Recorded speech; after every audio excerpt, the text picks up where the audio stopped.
पश्चिम बंगाल में भारतीय जनता पार्टी पहली बार राज्य में सत्ता में आने जा रही है और उसे 2/3 से ज़्यादा बहुमत मिला है। बीजेपी ने जहां 206 सीटें जीत ली हैं, वहीं टीएमसी 80 पर ही सिमट गई। गंगा जी यहाँ बिहार से बहते हुए ही बंगाल तक पहुंचती है।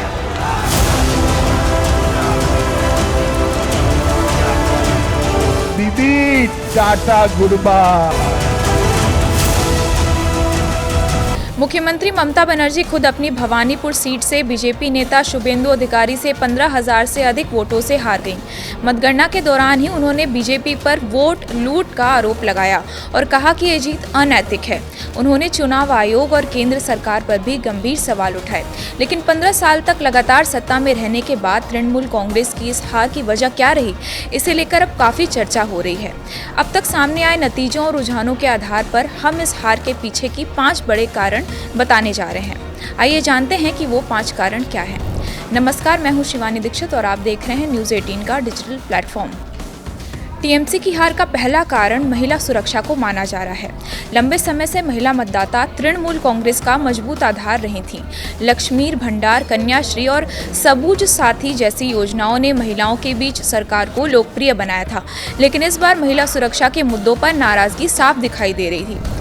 आरजीकर आंदोलन जैसे मामलों ने भी इस असंतोष को बढ़ाया और कई जगह इसका असर नतीजों पर पड़ा। दूसरा बड़ा कारण एसआईआर यानी मतदाता सूची के पुनरीक्षण को माना जा रहा है। इस प्रक्रिया में 90 लाख से ज़्यादा नाम हटाए गए, जिससे सबसे ज़्यादा नुकसान टीएमसी को हुआ। बीजेपी पहले से ही फर्जी वोटरों के मुद्दे को उठाती रही है और इस बार इसका असर साफ देखने को मिल रहा है। तीसरा कारण प्रशासनिक विफलता रहा है। भ्रष्टाचार, कट मनी सिंडिकेट और कुप्रशासन जैसे आरोप पिछले कुछ सालों से लगातार लगते रहे। पहले ये मुद्दे चुनावों में ज़्यादा असर नहीं डाल पाए, लेकिन इस बार जनता का मूड अलग दिखा और इन आरोपों का असर साफ नजर आया है। चौथा बड़ा कारण हिंदू वोटों का ध्रुवीकरण माना जा रहा है। जहां एक तरफ मुस्लिम वोट लंबे समय से टीएमसी के साथ जुड़े रहे, वहीं इस बार हिंदू वोटों का एकजुट झुकाव बीजेपी की ओर दिखाई दिया। इसका असर कई जिलों के नतीजों में साफ देखा गया।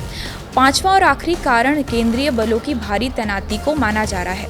चुनाव के दौरान बड़ी संख्या में सुरक्षा बलों की मौजूदगी से मतदान अपेक्षाकृत शांतिपूर्ण रहा है।